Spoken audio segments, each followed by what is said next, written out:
तो हमारे पास अध्याय 2 मापन और मात्रक।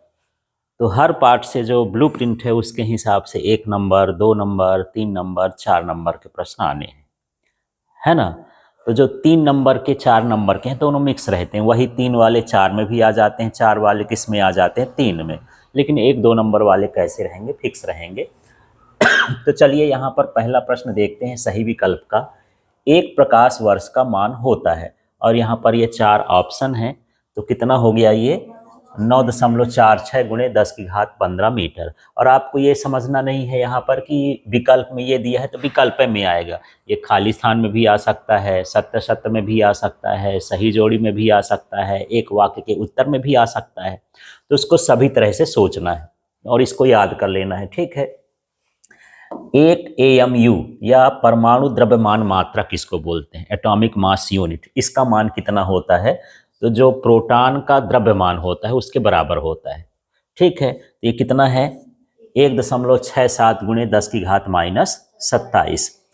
अब यहाँ पर देखते हैं तीसरा, विमी रूप से सही संबंध है। तो एक तरह का ये बड़ा क्वेश्चन है। बड़ा क्वेश्चन है का मतलब ये है कि इसको चेक करना पड़ेगा कि किसकी बीमा एक जैसे है। तो यदि इधर की बीमा और इधर की बीमा मिलती है तो इसका मतलब ये है कि वो सही संबंध है। जैसे जहाँ पर ये सही है मैं उसी भर की बीमा बताता हूँ, बाकी आप लोग चेक कर लेना। तो जैसे के का मतलब है गतिज ऊर्जा, गतिज ऊर्जा माने कार्य। तो जो कार्य की बीमा होती है वो होती mL2T-2, ठीक है। ये के की हो गई। अब इधर की भी बीमा निकाल लेते हैं, ये बगल में mv² है। तो यहाँ पर जो m है उसकी बीमा क्या हो गई m, और यहाँ पर ये जो v² है तो वेग की बीमा क्या होती है LT-1, और ये हो गया इसका स्क्वायर। तो ये बन जाएगा mL2T-2। तो यहाँ पर दोनों की बीमा समान हो गई। इसका मतलब ये है कि ये वाला जो रिलेशन है वो कैसा है, सत्य है, ठीक है। और बाकी को भी इसी तरह से चेक करेंगे तब हमको पता चलेगा, जिसमें सही आ जाएगा उसको टिक कर देंगे। अगला है प्रकाश वर्ष मात्रक है। तो प्रकाश वर्ष किसका मात्रक होता है, दूरी का, ठीक है। कभी कभी ऐसा होता है कि वर्ष लगा होता है तो हम समझते हैं कि समय है, पर यह समय का मात्रक नहीं होता, किसका होता है, दूरी का होता है। तो शब्द के हिसाब से चलेंगे तो समय हो जाएगा, लेकिन जो हमारी थ्योरी है उसके हिसाब से 1 वर्ष में प्रकाश द्वारा क्या है, चली गई दूरी, ठीक है। तो इस तरह से यहाँ पर इसको करना है। अब आगे के हिस्से में चलते हैं। तो यहाँ 5वां प्रश्न देख लेते हैं। 5वें प्रश्न में निम्नलिखित में व्युत्पन्न मात्रक है। तो व्युत्पन्न मात्रक कैसे पता चलेगा, तो पहले जो मूलभूत भौतिक राशियां होती हैं उनका पता लगाएं कि जैसे किलोग्राम है ये किसका होता है, द्रव्यमान का। मीटर है ये किसका होता है, लंबाई का। ये सेकंड है तो किसका होता है, समय का। ये सारी मूलभूत राशियां हैं। और जो न्यूटन होता है किसका होता है, बल का होता है। तो बल कैसा है, व्युत्पन्न है ना। तो व्युत्पन्न मात्रक इस तरह से आ जाएगा। क्लियर हो गया। आगे के 6वें वाले प्रश्न में हम चलते हैं।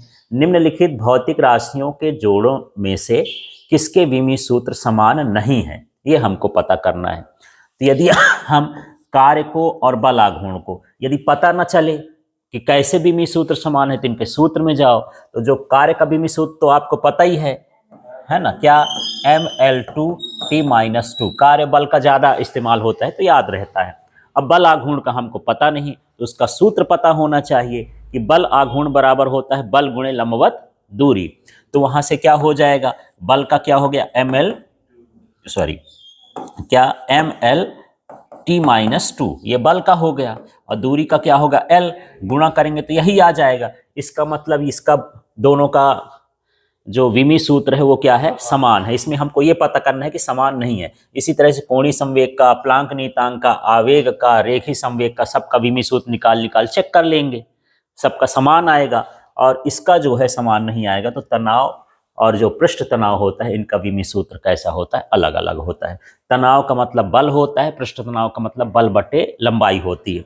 तो जब सूत्र ही अलग है, जैसे तनाव का मतलब क्या हो गया, बल, तो ये हो जाएगा mL2T-2, ठीक है। और पृष्ठ तनाव का, सरफेस टेंशन का जो होता है वो F/L होता है सूत्र, ठीक है। यहाँ F/ क्या हो गया, L। तो यहाँ F का क्या हो जाएगा MLT माइनस 2 अपॉन में क्या हो गया L, तो यहाँ LL क्या हो जाएगा, कैंसिल हो जाएगा इस तरह से।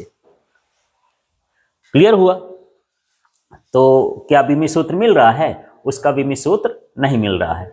अब यहाँ 7वें नंबर के प्रश्न में आपको देखना है। 7वां देखिए, संख्याओं 0.053, 0.0530, 0.530 में क्रमशः सार्थक अंकों की संख्या क्या है? तो यहाँ पर इसमें इधर की संख्या जीरो की इधर की संख्या गिनेंगे, है ना। इधर तो संख्या है ही नहीं, तो इधर के जीरो छोड़ दिए जाते हैं। संख्या के इधर के जीरो चाहे दशमलव लगा हो न लगा हो, इधर के शून्यों को क्या करेंगे, छोड़ेंगे।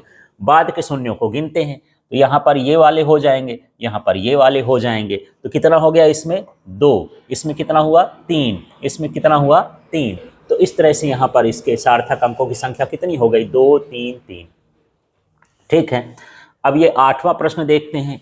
एक अंगस्टाम बराबर होता है, तो अंगस्टाम का मतलब होता है 10 की घात -10 मीटर, इस तरह से। ठीक है, ये याद करने वाली चीज है। फिर 1 न्यूटन का मान डाइन में होगा, तो 1 न्यूटन बराबर 10 की घात क्या होता है, 5 डाइन। अब यहाँ पर हमको देखना है समान विमाएं हैं, तो यहाँ पर समान विमाएं देखता है कि किसकी किसकी समान है। तो ये बल है और ये शक्ति है। ठीक है, तो यहाँ पर जो बल का जो बीमा होता है MLT -2 होता है, और जो शक्ति है तो कार्य बटे क्या होता है, समय। तो यदि हम उस हिसाब से निकालें तो कार्य का कितना हो जाएगा, MLT 2 - T अपॉन में क्या हो गया T, तो ऊपर जाके T -3 हो जाएगा। क्या दोनों का बीमा समान हुआ? नहीं हुआ। ऐसे दाब का देखेंगे, बल का देखेंगे, दाब और प्रतिबल का देखेंगे तो दोनों की बीमा क्या होती है, समान।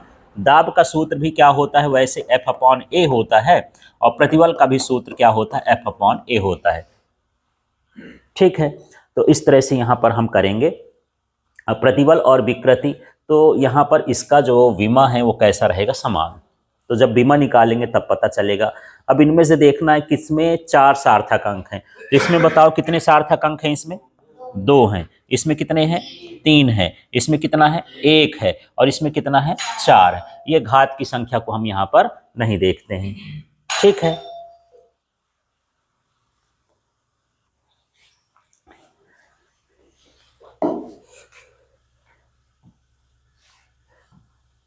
ठीक है। अब यहाँ पर अगला वाला हम देख लेते हैं। यहाँ क्वेश्चन है, ये 12वां नंबर का क्वेश्चन हो गया ना। ठीक है, तो 9.46 गुणे 10 की घात 15 का कोटि मान कितना होगा। ठीक है, तो जो कोटि होती है वो 10 की घात होती है, लेकिन यहाँ 10 की घात क्या है, 15 है। तो यहाँ पर जल्दी जल्दी में हम क्या आंसर दे आते हैं, 15। लेकिन आपको यहाँ भी संख्या भी देखना है। यदि ये संख्या 5 से छोटी होती तो 10 की घात 15 रहता, और यदि 5 से बड़ी है तो घात 1 क्या कर देना है, जोड़ देना, बढ़ा देना है। ठीक है, इसलिए बढ़ाएंगे, यदि हम इसको उठाएंगे तो इसको 10 मान लेंगे, फिर उस 10 की घात यहाँ चली जाएगी तो कितना हो जाएगा, 16। यदि यही संख्या 4.46 होती तब 15 ही होता। समझ में आ गया? तो कोटि मान तो सिंपल सा कि हाँ यार 10 की घात देख लो, वही कोटि मान है, लेकिन उसके पहले की संख्या भी देखना है। यदि हाँ 5 ही होगा तो फिर हम उसको बढ़ा के मानेंगे। 5 से कम होगा तो कुछ नहीं करेंगे, और जैसे 5 होगा या 5 से ज़्यादा होगा तो उसकी एक घात को क्या कर देना है, बढ़ा देना है। ठीक है, अब यहाँ पर खाली स्थान वाले प्रश्नों को देखते हैं।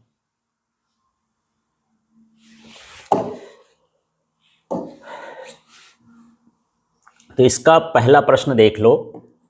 किसी 1 सेंटीमीटर भुजा वाले घन का आयतन खाली स्थान के बराबर होता है, मीटर क्यूब के बराबर होता है।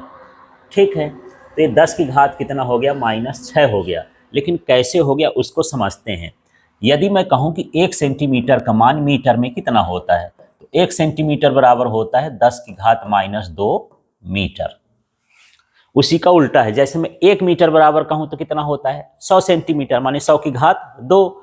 और जब हम सेंटीमीटर में पूछेंगे तो उसकी घात क्या हो जाएगी, -2, है ना। तो इस तरह से 1 सेंटी, या समझ लो c का मान ही होता है 10 की घात -2। जिसके साथ भी c जुड़ा हो उसकी जगह पर हम क्या लिखते हैं, 10 की घात -2। अब इसमें क्या पूछा है, घन का आयतन, तो घन का आयतन होता है भुजा गुणे भुजा गुणे भुजा, 3 बार गुणा होता है। तो इसी का मैं 3 बार गुणा कर दूं, यदि ऐसे 3 बार कर दूं तो 10 की घात क्या हो जाएगा, -6 हो जाएगा। क्लियर हो गया। तो इस तरह से यहां पर हमको निकालना है। अगला देखते हैं, कोई गाड़ी 18 किलोमीटर प्रति घंटे की चाल से चल रही है, तो 1 सेकंड में कितना मीटर चलेगी। तो मान लो यहाँ संख्या बदल दे, तो आपसे हल करते आना चाहिए। तो यहाँ पर इसको किस में बदलना है, मीटर में, और समय को किस में बदलना है, सेकंड में। सेकंड में बदलना है, सेकंड दिया है ना ये एसआई मात्रक में। तो आप 2 तरीका अपना सकते हो। एक तरीका होता है कि हम 5/18 का गुणा कर देते हैं, और दूसरा तरीका होता है कि उसको किलोमीटर को मीटर में बदलो और उसको सेकंड में बदलो। तो जैसे 18 किलोमीटर है ना, तो 18 और किलोमीटर का मतलब हो गया 1000। 1000 मीटर होते हैं ना 1 किलोमीटर में, 1000 कर दिए। और बटे में यहाँ पर देखो कितना है, आवर है, घंटे। तो 1 घंटे में कितना मिनट, 60। 1 मिनट में कितने सेकंड, 60। तो ये 0 0 कटा, और यहाँ पर ये 0 कट गया, ये 0 कट गया, ये 6 त्रिक क्या हुआ 18, 3 दूनी क्या हुआ 6, और 2 पंचे क्या हुआ 10। तो यहाँ पर आंसर कितना आ गया 5। ऐसे ठीक है। या ऐसे भी कर सकते हो कि सीधे 18 है तो इसको 5 बटे क्या हो गया 18 कर दें, 18 18 कटेगा तो 5 मीटर प्रति सेकंड हो जाएगा। मीटर प्रति सेकंड में बदलने के लिए 5/18 का गुणा करते, ठीक है। और यही यदि आपको किलोमीटर प्रति सेकंड में बदलना हो इसी को, तो 18/5 का गुणा करते। दोनों एक दूसरे के उल्टे होते हैं। दे दिया कि 5 मीटर प्रति सेकंड है किसी की चाल, इसको किलोमीटर प्रति घंटा में बताओ, तो आप क्या करोगे, 5 × 18 बटे कितना हो गया 5, 5 5 घटा कितना आ जाएगा 18 किलोमीटर। ऐसे होता है, ठीक है। अगला देख लेते हैं, ये देखो 1 किलोग्राम मीटर स्क्वायर से ये पर सेकंड स्क्वायर का मान ग्राम सेंटीमीटर इसमें बदलना है हमको। तो इसका मान कितना होगा, तो इसका मान देखो, ये किलोग्राम को किस में बदला, ग्राम में। तो ग्राम का मतलब 1 किलोग्राम में कितने ग्राम होते हैं 1000, इसलिए मैं 10 की घात क्या लिख दिया 3। चाहे 1000 लिख दूं और चाहे 10 × 10 × 10 लिखूं या 10 की घात 3 लिखूं, एक ही चीज हो गया ना। हाँ, फिर इसके बाद यहाँ अगला है मीटर। यहाँ पर क्या लिखा है मीटर। तो 1 मीटर में कितने सेंटीमीटर, 100 सेंटीमीटर। 100 को घात में लिखेंगे तो क्या लिखेंगे 10 की घात 2। तो ये मैं लिखा 10 की घात 2, और साथ में इसमें स्क्वायर लगा है ना, सेंटीमीटर में क्या लगा है स्क्वायर, तो यहाँ स्क्वायर लिख दिया। बाकी ये तो सेम सेम है, इसको बदलने की जरूरत नहीं है। अब इसको हल करके देखो, तो ये हुआ 3 और ये हुआ 2 दूनी 4। तो 4 और 3 जुड़ के कितना हो गया घात, 10 की घात 7। समझ में आ रहा है। जहाँ दिक्कत हो तो बताना कि कैसे कैसे हुआ है। सुबोध कुछ ऐसे सोच रहे हो बहुत, हाँ क्या, हाँ एक बार और बताता हूँ। यहाँ पर ये किलोग्राम है और इसको किस में लिखना है, ग्राम में। तो हमको क्या करना है कि किलोग्राम में ग्राम का जो मान होता है वो लिखेंगे। तो 1 किलोग्राम में कितने ग्राम होते हैं 1000। 1000 को घात में लिखेंगे तो कितना लिखेंगे, ये लिख दिए। फिर अगला स्टेप देखेंगे मीटर का, और यहाँ पर क्या लिखा है सेंटीमीटर। तो मीटर को सेंटीमीटर में बदलते हैं, तो 1 मीटर में कितने सेंटीमीटर 100 सेंटीमीटर। 100 को घात में लिखेंगे कितना होगा 10 की घात 2। तो अब यहाँ पर सेंटीमीटर में स्क्वायर लगाते, स्क्वायर लगा दिए, क्यूब होता तो क्यूब लगा देते। अब इसका गुणा करोगे तो 2 दूनी 4, और 4 और 3 जोड़ोगे तो कितना हो जाएगा 7। इस तरह से इसका मान आ जाएगा, ठीक है। अब ये देखो ग्रह हैं, तारे हैं, इनकी दूरी किस विधि से नापते हैं, तो किस विधि से नापते हैं, लंबन विधि द्वारा नापते हैं, ठीक है। अब ये 5वां है, वह दूरी जिस पर पृथ्वी की कक्षा की औसत त्रिज्या 1 आर्क सेकेंड का कोण अंतरित करती है, उसे हम क्या कहते हैं, पारसेक। ये याद करने वाली चीज है।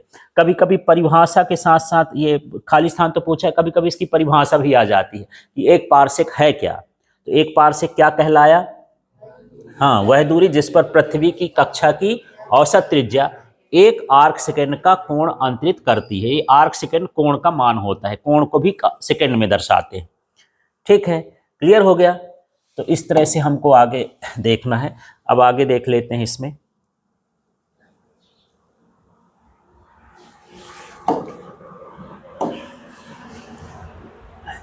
अब ये अगला प्रश्न है यहाँ पर बल का विमीय सूत्र। तो बल का विमीय सूत्र तो आपको पता ही है, कितना होता है mLT-2। फिर यहाँ पर ये नैनोमीटर है, तो नैनोमीटर को किस में लिखना है, मीटर में। तो नैनो का मतलब क्या है 10 की घात -9। फिर यहाँ पर सही जोड़ी को अब देख लेते हैं कि सही जोड़ी यहाँ पर कैसे बनेगी। चलिए यहाँ देख लेते हैं। तो देखो इसमें कार्य का क्या है विमीय सूत्र, इससे नहीं देखना है, इधर से मिला लो। तो किस नंबर में है टू, हाँ, तो ये जो कार्य का विमीय सूत्र है ये इससे मिल गया। और देखो फिर बल का विमीय सूत्र ढूंढो इसमें। हाँ 1 लगा सकते हो, नहीं भी लिखा, यदि लिख के आएगा तो समझ लेना है कि वही है। तो क्या होगा, कौन सा नंबर है यार, है? हाँ ये इसका डी नंबर है, ये है ML-T-2। तो M मतलब 1 है, L माने क्या है, 1 है, वही चीज, ऐसा पढ़ ले चाहे वैसा पढ़ ले, ठीक है। इसके बाद संवेग का बता दो। हाँ यदि कहीं पर ऐसे हो तो संवेग के सूत्र में जाओ कि यार m भी होता है, तो m का मतलब m हो गया, v का मतलब L-T-1 हो गया, तो कौन सा नंबर हो गया, b नंबर, ठीक है। इसके बाद त्वरण का देख लो, है ना, तो L-T-1 होता है, मीटर पर सेकंड स्क्वायर होता है, उस हिसाब से क्या हो जाएगा, ये त्वरण का भी सूत्र हो गया। इसके बाद क्या है, विस्थापन, विस्थापन तो मीटर भर होता है, जिसमें L भर हो, ढूंढो। हाँ तो ये कैसा है, C नंबर है, ये विस्थापन का हो गया। फिर यहां पर वेग का देखो, सिर्फ L-T-1 होता है, तो ये G नंबर हो गया। और फिर जो शक्ति है, अब जो बचा है तो अपने आप मिल जाएगा कि यही होगा, चाहे गलत हो चाहे सही हो, ऐसे करके यहाँ पर जोड़ी मिला देना, ठीक है, क्लियर हो गया। अब यहाँ पर एक वाक्य के उत्तरों को देखते हैं। तो इसमें पूछा है सार्थक अंकों की संख्या कितनी है, तो यहाँ पर आप देख रहे हैं 1 2 3 4 5, अंतिम का 0 नहीं गिनते हैं यदि दशमलव ना लगा हो तो, ठीक है। बीच में यदि संख्याओं के बीच में शून्य होगा तो गिनेंगे, ठीक। और संख्याओं के इधर 0 हो जाए या उधर 0 हो जाए, उन 0 को नहीं गिनना है। कब तक नहीं गिनना है, जब तक दशमलव ना लगा। यदि यहीं पर मैं दशमलव लगा करके यहाँ पर दशमलव लगा के शून्य लिख देता, तब इसको भी गिन लेते, इसको भी गिन लेते, तब वो हो जाता 6 और 7, ठीक है, ऐसा। अब देख लेते हैं यहाँ बल के न्यूटन के मूल मात्रक के रूप में लिखिए, है ना। तो जो बल का मात्रक होता है वो क्या होता है, न्यूटन। तो न्यूटन तो एक वैज्ञानिक के नाम से रख दिए हैं, लेकिन ओरिजिनल मात्रक इसका क्या है, बल का, तो इससे निकाल सकते हो। देखो जो बल का सूत्र होता है F = क्या होता है, ma। तो यहाँ पर मात्रा कब लिखते हैं, तो द्रव्यमान का मात्रा क्या हो गया, किलोग्राम, और त्वरण का होता है मीटर प्रति सेकेंड स्क्वायर। और यदि यहाँ पर बटे में नहीं लगा के लिखना चाहते हो तो -2 भी लिख सकते हो। तो ये इसका मूल मात्रक कहलाया। समझ में आ गया मूल मात्रक, ठीक है। अब इसी तरह से परमाणुवीय नाभिक के अमाप की कोटि लिखिए। अमाप मतलब ये है कि परमाणु का नाभिक कितना बड़ा होता है, तो कितना बड़ा होता है, 10⁻⁻15 मीटर, या इसी को एक फर्मी भी बोलते हैं, FM भी बोलते हैं, फर्मी मीटर पढ़ते हैं इसको, 10⁻15 को फर्मी। जैसे 10⁻10 होता है तो अंगस्ट्राम पढ़ते हैं, वैसे इसका 10⁻15 को फर्मी पढ़ते हैं। फिर यहाँ पर देखो ये है, एक पारसेक में कितने खगोलीय मात्रक होते हैं, ठीक है। तो यहाँ पर हम कैसे निकालेंगे, यहाँ पर ये जो मान दिया है ऊपर, ये पारसेक है, एक पारसेक का मान होता है 3.08 × 10⁻16, ठीक है। अब यहाँ पर जो खगोलीय मात्रक है उसका सूत्र होता है 1.496 × 10⁻11। यदि हम इसका भाग करके देखेंगे तो कितना आ जाएगा, 2.05, और ये 16 में से 11 जाएगा तो 10 की घात क्या हो जाएगा, 5। इतना गुना होता है, ठीक है। जैसे ऐसा है 4 जो है 2 का कितना गुना है, तो आप क्या करोगे, 4 में 2 का भाग करोगे, तो जितना भाग फैलाएगा उतना गुना हो जाएगा। बस ऐसे कि पारसेक खगोलीय मात्रक का कितना गुना है, तो पारसेक में किसका गुना कर देंगे, खगोलीय मात्रक का, तो जितना आएगा उतना गुना हो जाएगा। भाग करके देखना पहले, जितना आएगा उसको देख लेंगे, ठीक है। इसके बाद 5वां है, 1 जूल में कितने अर्घ होते हैं, तो 1 जूल का जो मान है वो 10 की घात कितना, 7 अर्घ होता है, ठीक है। तो इस तरह से एक अंक के प्रश्न यहाँ पर समाप्त होते हैं, है ना। इनको आप लोग जो है उसमें देख लेना, आपके ऐप में भी है, और जब टाइम मिले मैं रहूँ तो लिख भी सकते हो, आपकी मर्जी है, फिर मैं जब चला जाऊँ तो, है ना। इसके बाद यहाँ पर 2 अंक के प्रश्नों को देख लेते हैं। परीक्षा में 2 अंक के प्रश्न कैसे आएंगे, मात्रक और मापन से। तो यहाँ पर है मूल मात्रक एवं व्युत्पन्न मात्रक में अंतर लिखिए, ठीक है। आप इसको अंतर को 2 तरीके से लिख सकते हो, या तो जैसे अंतर लिखते हो तो डब्बा बना लो, एक तरफ मूल मात्रक लिख दो, एक तरफ क्या रख दो, व्युत्पन्न मात्रक, डब्बे जैसा भी बना सकते हो, और ऐसा भी लिख सकते हो क्योंकि 2 नंबर का तो है। तो यहाँ पर वे भौतिक राशियाँ जो अन्य भौतिक राशियों पर निर्भर नहीं करती हैं उन्हें क्या कहते हैं, मूल राशियां कहते हैं। और इसी में पूरा वही लिखना है जो निर्भर करती हैं, उसे हम क्या कहेंगे, व्युत्पन्न राशियां कहेंगे। ठीक है, तो ये अंतर हो गया। अब यहां पर दूसरा प्रश्न देखो, भौतिकी का एक प्रसिद्ध संबंध, किसी कण के चल द्रव्यमान m विराम द्रव्यमान m नॉट, इसकी चाल v तथा प्रकाश की चाल c के मध्य कोई छात्र इस संबंध को लगभग सही याद कर लेता है, लेकिन स्थिरांक c को लगाना क्या हो जाता है, भूल जाता है। जैसे मान के चलो वो इस तरह से लिख दिया सूत्र, अब इस सूत्र में वो गलती कर दिया है, तो हमको पता करना है कि ये गलती कहाँ कर दिया है। उसको लग रहा है कि यहाँ वेग में कुछ होना चाहिए, वेग में क्या कर दिया है, गलती कर दिया है। ठीक है, तो वहां पर हमको क्या लगाना है, सी लगाना है। तो हम यहाँ पर विमी समघातता का सिद्धांत अपनाएंगे। विमी समघातता ये कहती है कि हम किसी भी भौतिक राशि को तभी जोड़ सकते हैं, घटा सकते हैं, जब उनके सभी पदों में और सभी पक्षों में विमा क्या हो, समान हो, है ना। तो फिर से एक बार, क्या विमी समघातता क्या हो गया, है ना, किसी भौतिक राशि को तभी जोड़ा या घटाया जा सकता है जब, हाँ, कि दोनों पक्षों में और सभी पदों में विमाएं क्या हो, समान हो। ठीक है, तो यहां पर हम ये देख रहे हैं कि ये जो है घटाया गया है, किससे घटाया गया है, एक से, तो इसकी विमा और इसकी विमा क्या होनी चाहिए, मिलनी चाहिए। मतलब ऐसा कहते हैं कि एक की विमा बराबर क्या होना चाहिए, v स्क्वायर की विमा। तो एक की विमा तो m0 L0 T0 होगी, विमा नहीं रहेगी। और इसकी विमा क्या रहेगी, वेग की, वेग की विमा क्या हो जाएगी, L2 T-2। मैं स्क्वायर भी लगा दिया, माने LT-1 होता है ना, स्क्वायर कर देंगे तो L2 T-2 हो गया। क्या इसकी विमा समान है, तो क्या हम इसको जोड़ सकते हैं या घटा सकते हैं, नहीं घटा सकते। तब क्या करना चाहिए, इसकी भी विमा वैसे करो भाई, या तो उसको एक बना दो या एक को इस तरह से बना दो। ठीक है, तो इसको एक बनाने के लिए क्या करना पड़ेगा, इतने का हमको क्या करना पड़ेगा, भाग, है ना। तो यहां पर इस तीनों का भाग कर देंगे, L2 T-2। तो जिसका हम भाग कर रहे हैं वो यहां पर हम क्या मानेंगे, C, और C का ही हम लगा देंगे स्क्वायर। तो ये सूत्र इस तरह से यहां पर V स्क्वायर या क्या हो जाएगा, C स्क्वायर हो जाएगा। तो यहां पर यही लिखना, एक की विमा बराबर क्या है, V स्क्वायर की विमा। तो एक की विमा फिर किसके बराबर होनी चाहिए, C स्क्वायर की। तो फिर दोनों की मान क्या हो जाएंगे, बराबर हो जाएंगे। तो वहां क्या लिख सकते हैं, C, इस तरह से, या फिर इस तरह से भी हल करके आप दिखा सकते हो उसमें। और जब आए तो डायरेक्ट सी भी लिख सकते हो वहां। अगला देख लो, विमी विश्लेषण की सीमाएं लिखिए। तो जब हम विमी विधि पढ़े थे तो सीमाएं लिख सकते हैं, कमियां लिख सकते हैं, या हम इससे क्या नहीं कर सकते हैं वो हमको बताना है सीमाओं में। ठीक है, तो देखो यहाँ विमाहीन नीतांकों को ज्ञात नहीं किया जा सकता है। कोई ऐसा नीतांक है जिसकी विमा ही नहीं होती है, जैसे मान लो यहाँ पर ऐसा आ जाए कि अभी हम निकाले थे t = 2 पाई √L/G।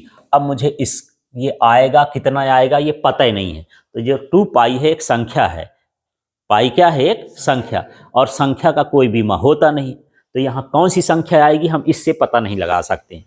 वो तो सूत्र स्थापित किए हैं तब जाने 2 पाई, पर इसके साथ आएगा क्या, कौन सा नीतांक, इसका पता नहीं लगाया जा सकता।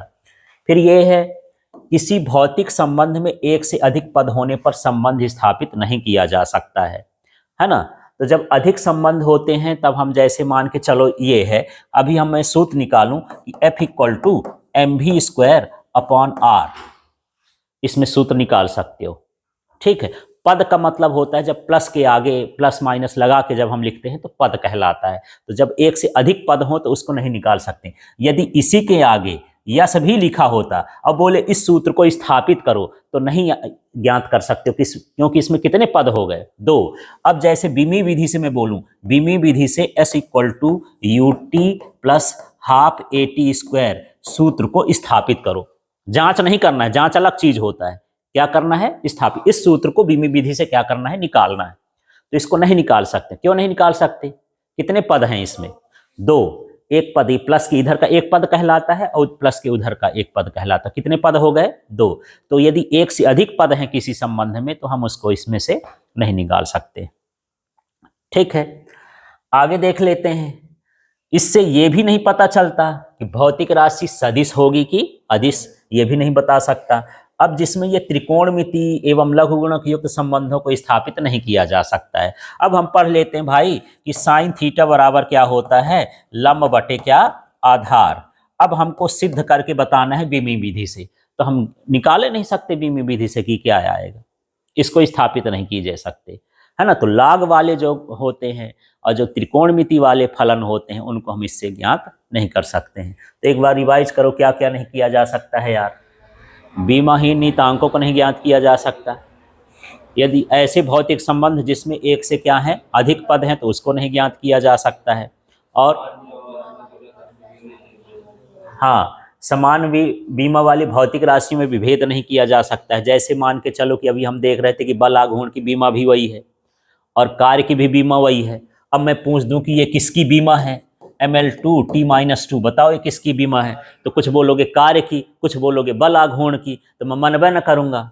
तुम कार्य बोलोगे तो मैं बोलूंगा बल आघूर्ण बोलोगे तो मैं कार्य। क्या उसमें विभेद कर सकता है ये? नहीं। तो ऐसे है कि यदि समान बीमा की है तो हम पता भी नहीं लगा सकते, और सदिश सदिश होने का पता नहीं चलता है। त्रिकोणमिति और लघुगुणक युक्त संबंधों को ज्ञात नहीं किया जा सकता।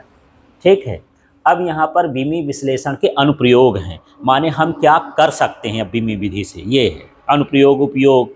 ठीक है, ये समझ लेते हैं। तो देखो, भौतिक संबंधों या समीकरणों की वैधता की जांच कर सकते हैं। कोई भी समीकरण लिखा है वो सही लिखा है कि गलत लिखा है उसका पता लगा सकते हैं। अभी इसमें सवाल आएंगे तो उनको देख लेंगे कि कैसे पता लगाएंगे। ठीक है।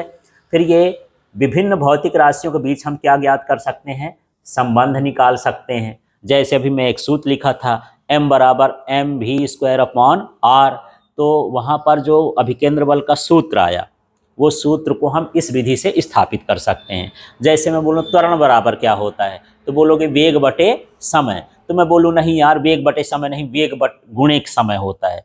ठीक है, तो आप पहले इससे बीमी विधि से निकालो, जैसा आएगा वैसा मान लेंगे भाई, जो साइंस कहेगी इसकी। ठीक है, ऐसा है।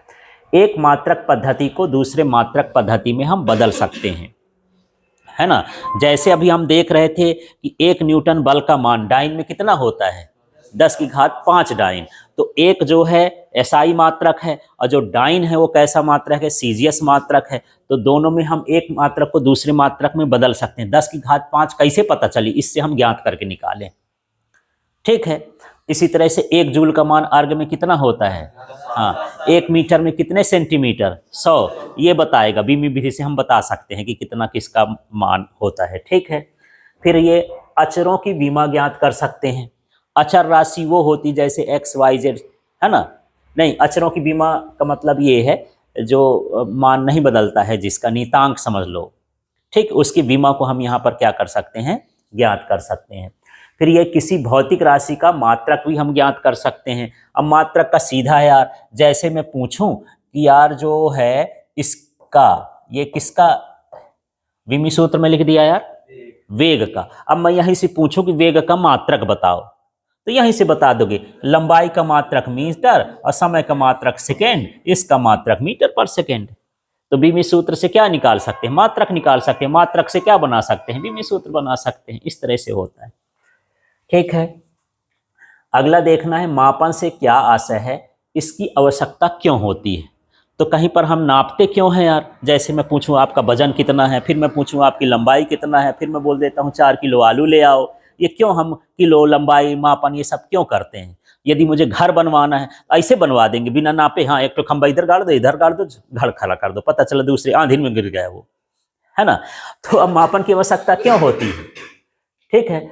तो हम मापन की आवश्यकता इसलिए जानना चाहते हैं, पहले ये तो जान ले कि मापन है क्या। तो इसमें हम क्या करते हैं, ज्ञात राशि से अज्ञात राशि की हम क्या करते हैं, तुलना। जैसे मेरे पास मीटर वाला टेप है तो वो क्या हो गया, ज्ञात, और यहाँ पर मुझे नापना है तो ये क्या हो गया, अज्ञात। तो मैं बोला 10 मीटर है, तो हम तुलना तो कर रहे हैं कि यहाँ 10 मीटर हो गया, मीटर से हम तुलना कर रहे हैं। तो ठीक है, तो एक ज्ञात राशि है और एक क्या है, अज्ञात राशि है। तो ज्ञात राशि की अज्ञात राशि से हम क्या करते हैं, तुलना करते हैं, उसे मापन कहते हैं। जब आप बाजार जाते हो तो तराजू में एक तरफ वजन रखते हो तो उधर पता है कि 1 किलोग्राम है कि 1 पौआ है, क्या है, और एक तरफ तो मान रखते हो, तो एक तरफ है ज्ञात और एक तरफ क्या है, अज्ञात। अपना वजन तौलते हो ठीक है, तो आप तो खड़े हो गए, आपको तो पता नहीं कि मेरा वजन कितना है, इसीलिए तो तौल रहे हो, तौलाए हो तो काहे को बता देते सीधा मेरा वजन ये है। ठीक है, और जो वहां पर रीडिंग देगा वो क्या कहलाएगा, ज्ञात कहला गया। तो इस तरह से ज्ञात राशि से अज्ञात भौतिक राशि की हम क्या करते हैं, तुलना करते हैं। लेकिन ये जो ज्ञात राशि होती है मानक होती है। मानक का मतलब ये है कि सब जगह ये बदलती नहीं है। मैं बोला एक ये 10 मीटर है, तो ऐसा नहीं कि आप ले आओ सही सर ये वाला मेरा मीटर है, आपका मीटर तो इतना था। ठीक है, तो ऐसा नहीं है। जो ज्ञात राशि हो, सर्वमान्य हो, सबकी जगह पता हो सबकी, है ना, ऐसे। ठीक है, तो यहां पर एक मानक ज्ञात राशि से भी लिख सकते हो, मानक ज्ञात राशि से अज्ञात राशि की हम क्या करते हैं, तुलना करते हैं। अब इसकी आवश्यकता क्या होती है, हमको क्या चाहिए, परिमाणात्मक ज्ञान। परिमाणात्मक मतलब उसका मान कितना है ना, कि लंबाई 10 मीटर है, कि ये कितना वजन का है, ये हमको ज्ञान चाहिए ना। तो परिमाणात्मक ज्ञान के लिए मापन की आवश्यकता है। ठीक है, पुराने जमाने में भी ऐसे जाते थे कि भाई अपने आदि मानव रहता था, अब कोई गया वहां तो पूछ लिया कि कितने हिरण मारे हो भाई, तो बताएगा 2 3, ऐसा कुछ तो इशारा करेगा, भाषा न रही होगी तो वही जो इशारा है ना, तो बता ना रहा परिमाण की 4 ठो मार के आए, चलो सब लोग खा के आते। ठीक है, इस तरह से तो यहाँ पर परिमाणात्मक ज्ञान है। अब ये भौतिक समीकरणों का गणितीय सत्यापन भी कर सकते हैं। जैसे मान लिया अभी हम वेग बोले कि वेग क्या होता है, तो विस्थापन बटे समय होता है, तो हम उसका सत्यापन भी करेंगे कि भैया ऐसा होता है कि नहीं होता है। वो सारी चीज़ों के लिए हमको मापन की आवश्यकता होगी ना भाई। जब हम विस्थापन जानेंगे, समय जानेंगे, तब ना वेग न निकालेंगे कि ऐसे वेग निकल आएगा, है ना, ऐसे है। अब दैनिक जीवन को सरल बनाने के लिए यदि मापन ना होता, है ना, तो हम कैसे किसी चीज को खरीदते और लेते, बोलते यार ज्यादा दे दिया, फिर बोलते कम दे दिया, तुम्हारा वैल्यू कम है, कुछ ऐसा है, लड़ाई होती, है ना। ऐसा थोड़ी ना होता है कि चलो यार भी लो 1 किलो टमाटर लो, 1 किलो सोना दो, जितना दिए उतना दो, है ना। ऐसे मुझे तो झगड़ा हो जाता है, बोले बराबर तो दिया हूं यार, दे दो, दोनों तरफ एक जैसे है। ठीक है, तो इसलिए जब तक हमको ये मापन का पता ना चलेगा, ठीक है, तो हम फिर अपने दैनिक जीवन को सरल कैसे बनाते। ठीक है, ये सरल बनाने के लिए आपका नाम भी रखा गया, सरल बनाने के लिए। नहीं ए लड़की उठ, अब कौन सी लड़की उठी पता नहीं चला, तो उसमें क्या करेंगे, नाम लिखते हैं ना। इसी तरह से हम मापन करते हैं अपने दैनिक जीवन को सरल बनाने के। नाम इसीलिए रखा गया है सबका, ठीक है, हर चीज का नाम रखा कि ये पेन है, ये बोर्ड है, तो लोग समझे कि ये पेन है। नहीं, इसको हम कुछ और बोलते, जैसे दूसरी भाषा में बोल देते, हिंदी में बोलते हैं कलम। अब अंग्रेज आएगा, उसको बोलेगा कलम दे दो, तो ऐसे देखते रह जाएगा, क्या हो जाएगा, कलम, उसको तो कलम पता ही नहीं है ना, पेन पता, हुआ अपना नाम दूसरा रखा है। ठीक है, तो इस तरह से यहाँ पर जो है दैनिक जीवन को सरल बनाने के लिए, इसको पॉइंट वाइज भी लिख सकते हो कि परिमाणात्मक ज्ञान के लिए, भौतिक समीकरणों के गणितीय सत्यापन के लिए, दैनिक जीवन को सरल बनाने के लिए, है ना, वैज्ञानिक खोजों के लिए, और भी बहुत सारी चीज जोड़ सकते हो जो मापन के हमारे लिए क्यों आवश्यक है उसको बताने के लिए। ठीक है, फिर यहाँ पर ये है, अब मात्रक की विशेषताएं क्या है, इसकी शर्तें क्या होती हैं। तो चाहे विशेषताएं पूछ दे, शर्तें पूछ दे, गुण पूछ दे मात्रक। ठीक है, अब मात्रक ये है कि लंबाई का मात्रक क्या होता है, मीटर। द्रव्यमान का मात्रक क्या होता है, किलोग्राम। तो क्यों होता है, क्या फायदा है, क्या गुण है इसके, ठीक है, ये हमको पता करना है। तो एक तो ये उचित आकार का होना चाहिए। उचित आकार का मतलब जैसी हमारी जरूरत है रोजमर्रा की, है ना। तो हम तो रोज क्विंटल भर खाना नहीं खाते, 1 क्विंटल शक्कर लेने तो नहीं जाते, किलो 2 किलो में ही काम चलता है ना। तो हम जो है किलोग्राम एक छोटा मात्रक मान लिए कि हमारे दैनिक जीवन का है ये। ठीक है, मीटर जो है एक छोटा मात्रक मान लिए हैं, जो हमारे जरूरत के हिसाब से ऐसा मात्रक मानना चाहिए। तो मात्रक का आकार कैसा हो, उचित होना चाहिए। फिर वो सुपरिभाषित हो। सुपरिभाषित का मतलब कि भाई आप किलोग्राम बोल रहे हो तो किसको बोल रहे हो, मीटर बोल रहे हो तो किसको बोल रहे हो, सेकंड बोल रहे हो तो किसको बोल रहे हो, न्यूटन है तो क्यों न्यूटन है। वो सारी की क्या होनी चाहिए, परिभाषा, एक प्रोटोटाइप हमारे पास होना चाहिए कि इस इतना भार को हम क्या बोलेंगे, किलोग्राम बोलेंगे, इतनी लंबाई को मीटर बोलेंगे, इतने समय को हम सेकंड बोलेंगे। इस तरह से हमको परिभाषा देना है इसकी। ठीक है, तो मात्रक वही होता है जो कैसा होना चाहिए, सुपरिभाषित होना चाहिए। अगला यह है आसानी से उपलब्ध होना चाहिए। ऐसा नहीं कि मैं बना लिया अपना मात्रक, द्यावे न करूंगा, अब तो परेशान होते रहोगे, भाई मात्रक दे दो मेरे को, मगैया ना चाहिए यहाँ। ठीक है, मात्रक का मतलब यही है कि जो है वो कैसा होना चाहिए, आसानी, कहीं भी किसी को भी जरूरत पड़े आपको क्या हो जाए, वो मात्रक मिल जाए। कहीं भी बाजार में जाओ, किसी के पास जाओ तो मात्रक अवेलेबल हो जाए। ठीक ऐसा। फिर ये समय और स्थान के साथ परिवर्तित नहीं होना चाहिए कि जैसे मान के चलो कि मेरे दादा के जमाने में इतना बड़ा किलोग्राम हो गया, मैं आता होता इतना हो छोटा हो गया कि, है ना, तो ऐसा नहीं हो गया। समय बदला तो क्या मात्रक बदल गया, वही का वही है। ठीक है। और स्थान के अनुसार कि यहाँ पर जो किलोग्राम होगा, दिल्ली में जाओगे तो वही किलोग्राम होगा, यहाँ पर जो 100 की नोट चला रहे उसी उतने कीमत तो वहां भी हो जाएगी, है ना। तो इस तरह से समय और स्थान के साथ ही परिवर्तित नहीं होना चाहिए, ये सर्वमान्य होना चाहिए। ऐसा नहीं कि मैं भर बना भैया ये वाला किलोग्राम सब कोई मानो, जबरी मानो। अब कोई बोलता है नहीं भाई ऐसे नहीं, तो हम वोटिंग कराएंगे भाई, 150 लोग हो कि ये वाला 4 नमूना आ गया, वो भी लेके आया, सर जी इसको किलोग्राम मानना है, वो आया इसको किलोग्राम मानना है, तो बोलेंगे भैया कौन सा वाला मानना है, सब लोग वोट करो, 1 नंबर 2 नंबर 3 नंबर 4 नंबर। अब 4 नंबर को मान लो खूब सारे वोट मिल गए, वही जीत गया, बोलेंगे यही है किलोग्राम भैया, मान लो सब कोई। तो कैसा होना चाहिए, सर्वमान्य होना चाहिए। ठीक है, क्लियर हो गया। तो देखो दोबारा से देखो क्या हो गया, मात्रक विशेषता क्या होना चाहिए, उचित आकार का होना चाहिए, सुपरिभाषित होना चाहिए, आसानी से उपलब्ध होना चाहिए, समय और स्थान के साथ परिवर्तित नहीं होना चाहिए। ठीक है। हाँ, अब एसआई मात्रकों के लाभ क्या हैं, है ना। हम मात्रक तो बना लिए, एसआई मात्रक भी हैं, इससे लाभ क्या है, ये क्या होता है, सुसंगत होता है। सुसंगत का मतलब होता है सबके साथ मिल जाता है, किसी के साथ गुणा कर लो, भाग कर लो, घटा लो, जोड़ लो, नाराज नहीं होता, सबके साथ ये घुल मिल जाता है। ठीक है ना। तो इसका गुणा भाग करना कैसा होता है, आसान होता है, इसलिए हम इसको बोलते हैं कि क्या होता है, ये सुसंगत होता है एसआई मात्रक। फिर इसके बाद ये युक्ति संगत होता है। युक्ति संगत का मतलब होता है कि एक भौतिक राशि का एक ही मात्रक होता है। जैसे आप लोग का आधार कार्ड बना है, एक ठो आदमी का एक ठो आधार कार्ड है, 2 ठो हो ही नहीं सकता, और 2 ठो होगा तो आपका आंख नाक कान सब कुछ बदल जाएगा। जब बदल जाएगा तो आप इंसान ही नहीं हो यार, क्योंकि आपका आंख का होता है ना, वो फिर फिंगरप्रिंट लेता है, ये जीवन पर्यंत तक एक जैसे रहता है, नहीं बदलता है।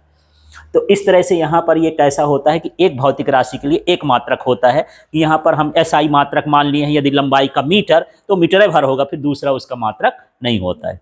ठीक है, एसआई मात्रकों की बात हो रही है। फिर ये दार्शनिक प्रणाली पर आधारित होते हैं। दार्शनिक का मतलब 1 से लेकर के 0 से लेकर के 9 तक की संख्या, 10 संख्याओं को होते हैं। दार्शनिक का मतलब जिसमें 10 अंकों का प्रयोग किया जाता है, 0 से लेकर के 9 तक कितने अंक होते हैं, 10 अंक।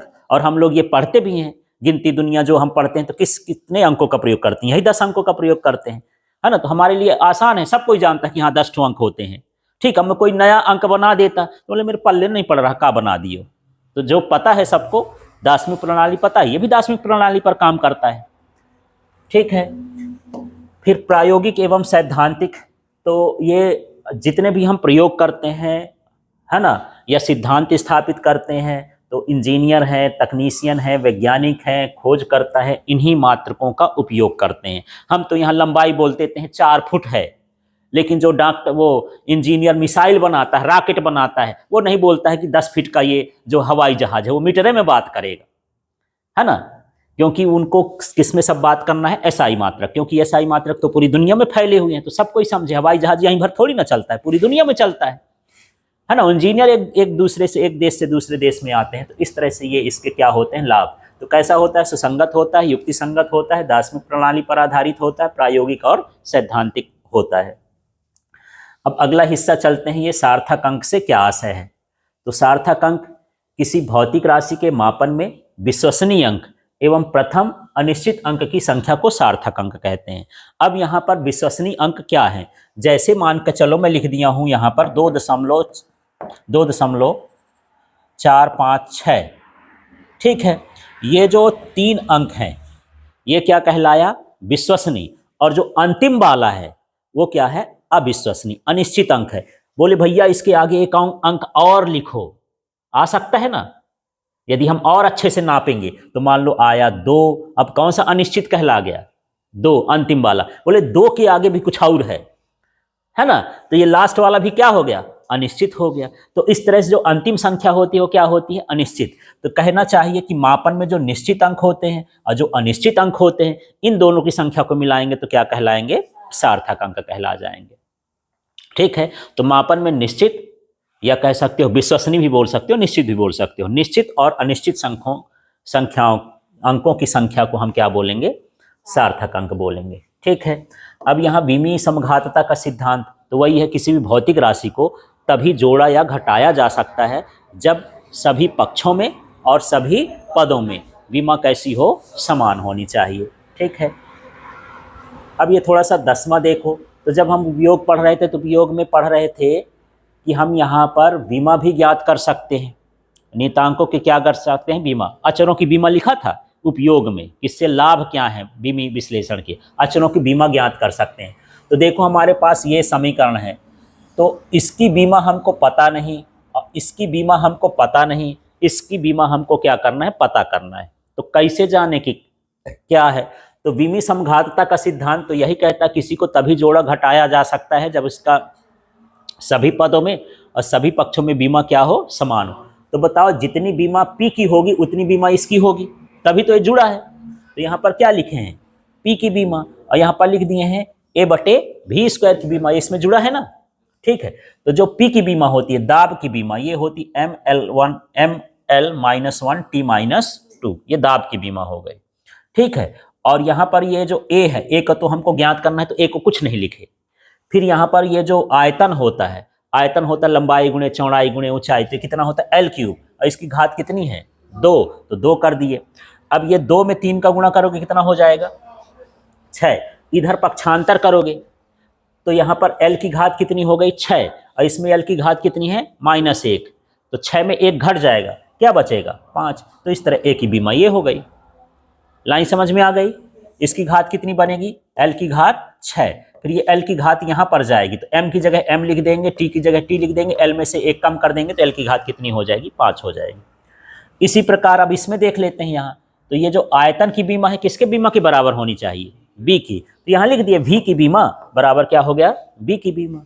तो V की बीमा क्या होती है L3, तो B की बीमा भी आ जाएगी, माने इसकी जगह L3 लिख दिए, इसका मान कितना हो गया L3, उसका तो पता ही नहीं था, उसको तो निकालना है। ठीक है, बस थोड़ा कंफ्यूजन हो रहा होगा कि इधर बी क्यों लिख दिया, ऐसा लिख देता तो ज्यादा समझ में आ जाता, ऐसा भी लिख सकते हो। ठीक,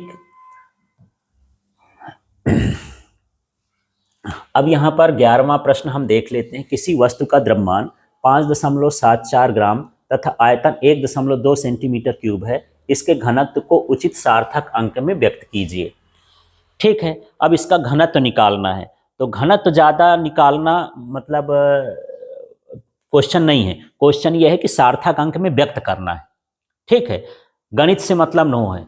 यहाँ पर जो घनत्व होता है वो होता है द्रव्यमान बटे आयतन। ये क्या दिया है द्रव्यमान, तो ये द्रव्यमान रख दिया, और ये क्या दिया है आयतन, ये आयतन रख दिया। इसका दशमलव वगैरह हटा के जब हम भाग करते हैं तो ये आया 4.7833, कितने अंक आ गए 1 2 3 4 5, इसमें कितने सार्थक अंक है 5, इसमें कितने सार्थक अंक है 3, इसमें कितने हैं 2। तो जब कम से कम सार्थक अंकों में उत्तर को लिखा जाता है, तो कम से कम इसमें कितने सार्थक अंक हैं, कितना है 2, तो इसको उत्तर को किस में बदलेंगे 2 अंक में। इतने सारे अंक ना चाहिए, कितने अंक चाहिए 2 अंक। तो इसमें से देखो यहां पर 3 को छोड़ेंगे तो कोई फर्क नहीं पड़ेगा, फिर ये 8 को छोड़ेंगे, तो जब 5 से अधिक होता है उसको छोड़ते हैं तो 1 अंक इधर क्या हो जाएगा बढ़ जाएगा, तो ये 7 का क्या हो गया 8, तो ये कितना बन गया 4.8 बन गया। इसमें कितने अंक हैं 2। तो कहना चाहिए यदि आपके प्रश्न में बहुत सारे मान दिए हुए हैं तो जिनमें सार्थक अंक कम होगा उत्तर भी उतने ही सार्थक अंक में देना है। यदि यहाँ पर एक ठो सार्थक अंक होता तब हम इसको एक ठो और कम कर देते, 8 को हटाते तो ये क्या बन जाता 5। बात समझ में आ गई। तो गुणा भाग जरूरी नहीं है, उत्तर कितने अंक में लिख रहे हो ये जरूरी है। ठीक है, तो लाइन समझ में आई, ये सार्थक अंक जिसमें कम होंगे उतने का उत्तर दोगे। ठीक, अब यहां पर अगला वाला देख लेते हैं। ये भौतिक संबंध है, इसके सत्यता की हमको क्या करना है जांच। तो हम इसके उपयोग में पढ़े थे कि हम भौतिक संबंधों के बीच के सत्यता की क्या कर सकते हैं जांच। तो यहाँ पर देखते हैं, तो इधर की बीमा और इधर की बीमा कैसी होनी चाहिए बराबर होनी चाहिए। यदि बीमा बराबर आ गई तो हमारा भौतिक संबंध सही है, और बीमा बराबर नहीं आई तो भौतिक संबंध सही नहीं है। तो यहाँ पर देखो इसकी बीमा निकालते हैं, 1/2 mv²। तो 1/2 संख्या है, संख्या बीमाहीन होती है, तो यहाँ 1/2 लिखा हूँ क्या, नहीं लिखा। क्यों नहीं लिखा, हाँ उसकी बीमा ही नहीं है। फिर यहाँ m है तो ये m की बीमा लिख दिया। फिर ये क्या है v का स्क्वायर, तो LT-1 v होता है, इसका स्क्वायर है तो ये कर दिए। इसको हल करेंगे तो ये आ गया m, और यहाँ l की घात कितनी हो जाएगी 2, और t की घात भी कितनी हो गई 2। इस तरह से ml2t-2 आ गया। ये किसकी बीमा हो गई? जो हमारे पास LHS में था, लेफ्ट हैंड साइड था। RHS में क्या है? MGH। तो ये MGH में इसकी भी बीमा देखते हैं। तो ये हुआ m, g का मतलब त्वरण होता है, LT-2, और h का मतलब लंबाई से है, तो ये हो गया l। इसको मिलाए तो क्या हो गया? ml2t-2। क्या ये दोनों बराबर आ रहे हैं? है ना? तो यहाँ पर LHS और RHS का मान बराबर है, तो दिया गया भौतिक समीकरण कैसा है? सत्य है। इस तरह से है। ठीक है, अब इसको देख लो। अब बताओ इसमें क्या है? फिर से है भौतिक समीकरण v² - u² बराबर 2as की शुद्धता की जांच करिए। ठीक है, तो पहले हम इसकी बीमा निकाल लेंगे, फिर इसकी बीमा निकाल लेंगे, दोनों को देख लेंगे, बराबर है तो ठीक है, नहीं है भैया जय श्री राम यहाँ पर बोल देना है। ठीक है ना? यहाँ पर क्या हो गया? LHS में क्या लिखा है? v² - u²। तो यहाँ पर ये v की बीमा क्या हो गई? LT-1 और ये घात 2, फिर यहाँ LT-1 घात 2, इस घात को अंदर करोगे तो ये क्या हो जाएगा? L2t-2 और LT2-2। तो इसको मत समझ लेना कि यहाँ पर जो है ये घट के शून्य हो जाएगा, बराबर तो है, गणित नहीं लगाना है। इसको मैं हटा देता हूँ, इतने भर की जरूरत है। इसकी बीमा ये हो गई। ठीक है, काट के शून्य उन्हें नहीं कर देना। ठीक, अब देखो RHS की बीमा निकालते हैं। 2as है तो 2 की तो कोई बीमा नहीं होती, यहाँ 2 नहीं लिखना है ना? फिर a की बीमा क्या हो गई? त्वरण है, LT-2, और s की बीमा क्या हो गया? L2t-2, है ना? s माने विस्थापन है, विस्थापन माने दूरी, नापोगे तो मीटर से, है ना? इसलिए वो हो गया। अब देखो ये सारे की बीमा बराबर हो गई, है ना? ऐसे नहीं बनाना सर, इसमें माइनस के बाद भी यही आया, लेकिन बीमी संभागात्मकता का सिद्धांत ये कहता है कि सभी पक्षों में, सभी पदों में बीमा समान होनी। तो सभी पदों में बराबर है। इसमें कितने पद हैं? 2, तो दोनों पदों की बीमा बराबर है इस बीमा की। इसलिए ये क्या है? हाँ, यहाँ लिख सकते हो, ज्यादा लिख सकते हो, बीमी संभागात्मकता के सिद्धांत से। ठीक है, तो ना इसको जोड़ना है, ना घटाना है, ना कुछ भी करना है। हाँ, काटना भी नहीं है, बस मिला लेना कि ये आ गया तो इस पद में भी, इस पद में भी, और इसमें भी, पक्षों में भी। ये पक्ष कहलाते, बराबर की इधर उधर लगे तो पक्ष, और प्लस माइनस लगा हो तो उसको क्या बोलते हैं? पद। ठीक है, तो इस तरह से यहाँ से आपके 2 अंक के प्रश्न क्या होते हैं? समाप्त होते हैं।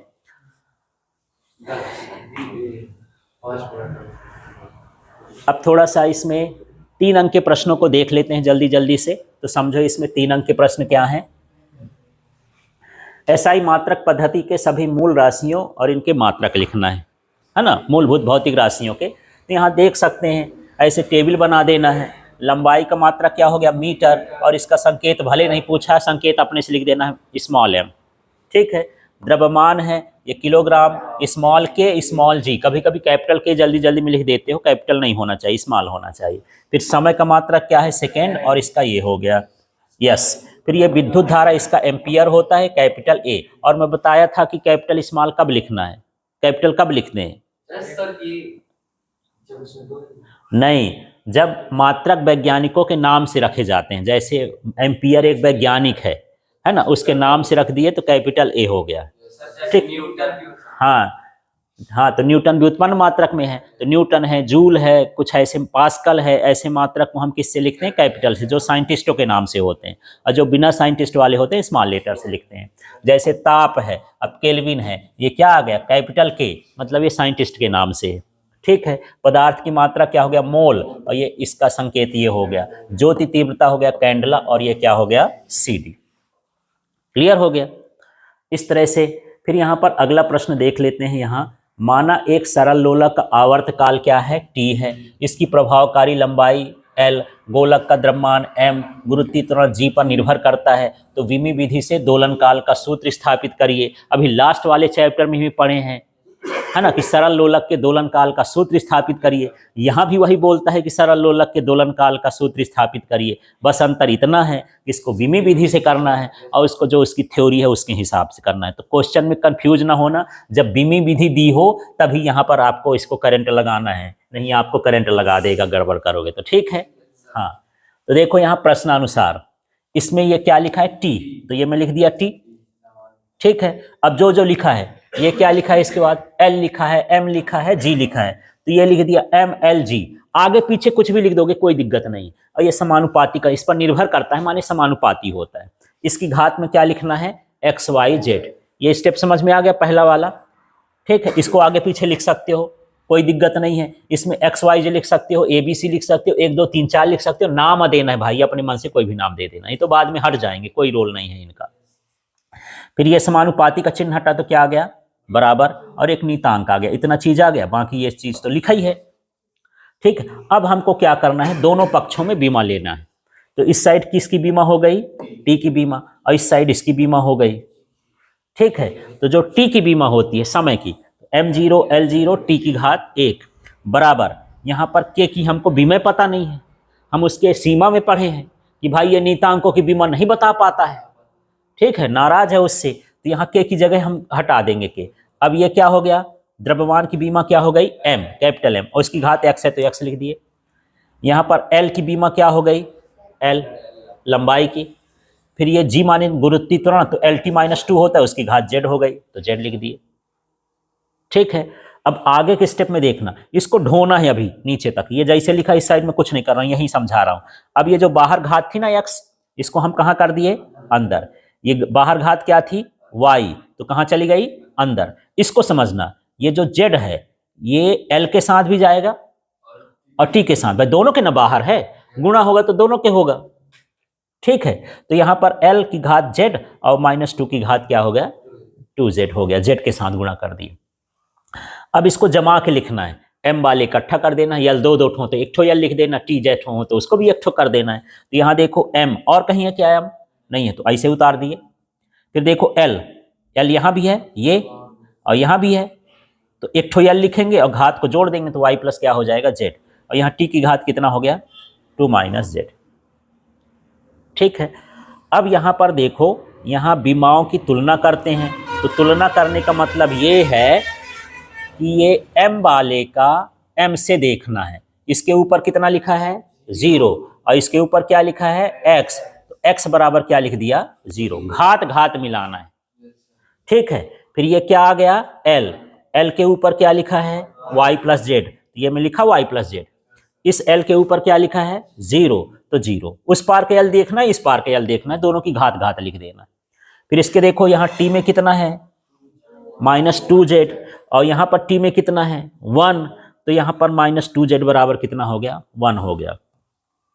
अब आगे देखते हैं इसमें क्या कर लिए हैं, कि इसको हल करोगे, यहाँ से मान लो तो -2 को बटे में भेज दोगे, कितना आ जाएगा, -1/2, ये z का मान आ गया, ठीक है। अब y का मान है तो यहां से देख लो, y बराबर इसमें पक्षांतर कर दो, प्लस z का क्या हो जाएगा, -z। यहां से देखो -z का मान -1/2 आया है ना, तो कितना हो जाएगा, 1/2, तो ये y का मान 1/2 हो गया। x का मान तो पहले से अब आया है यार, x बराबर कितना हो गया, 0। अब हमारे पास x का मान 0 है, y का मान 1/2 है, z का मान -1/2 है। ये सभी मान को ले जाकर के उस सूत्र में रखेंगे, कौन से सूत्र में, ये जो निकला है t, है ना। तो मैं यहाँ डायरेक्ट लिख दिया हूँ, पर एक बार रख के बताता हूँ। मेरे पास क्या था, यहाँ t था, फिर k था, m की घात x थी ना, तो x का मान कितना है, 0 है, और फिर l था, l की घात y थी, y की घात कितनी आई, 1/2, और g है, g की घात में z था, और z का मान -1/2, ऐसे था ना। अब देखो यहाँ पर ये मैं लिखा k, m की घात 0, किसी की घात 0 हो उसका मान कितना होता है, 1, तो वो तो चला गया भाई, है ना, 1 बन गया। अब यहाँ पर लिख देंगे l की घात 1/2, और ये g की घात कितना हो गया, 1/2, ये g माइनस में है, जब नीचे लिख दोगे तो घात किस में हो जाएगी, प्लस में हो जाएगी। फिर ये हो जाएगा k, और ये लिख सकते हैं l/g, भाई अलग अलग कहे हैं, जब एक मेर है तो साथ में कर लेते हैं, 1/2 हो गया ये, ठीक है। फिर 1/2 का मतलब क्या होता है, रूट, तो ये हो जाएगा l/g। अब k का मान पता नहीं क्योंकि ये बताता नहीं, तो आप लिख भी सकते हो 2π। हमारे सूत्र में तो जब हम वहां निकाले थे ओरिजिनल वाले में, उसमें क्या आता था, 2π, इसमें पता नहीं, तो इतना भर निकाल के रख दोगे, ठीक, और 2π भी लिख सकते हो। क्लियर हो गया।